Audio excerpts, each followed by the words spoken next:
यूरोपीय पार्लियामेंट ने पाकिस्तान के खिलाफ भारतीय प्रोपेगेंडा मुहिम का नोटिस ले लिया।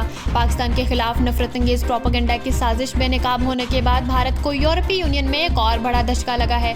तफसीलात के मुताबिक भारत से मुतल्लिक EU डिसइंफो लैब के इंकशाफात पर यूरोपीय पार्लियामेंट ने नोटिस ले लिया।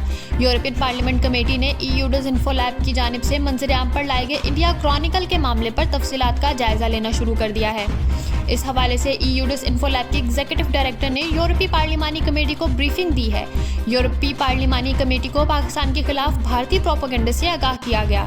EU डिसइंफो लैब के मैनेजिंग डायरेक्टर ने कमेटी को तफसीलात बताते हुए भारतीय मकरू चेहरे को बेनकाब कर दिया। वाज़ेह रहे कि दिसंबर 2020 में भारत की तरफ से जाली खबरों के जरिए पाकिस्तान को बदनाम और आलमी बरादरी को गुमराह करने की एक बड़ी साजिश का इंकशाफ हुआ था।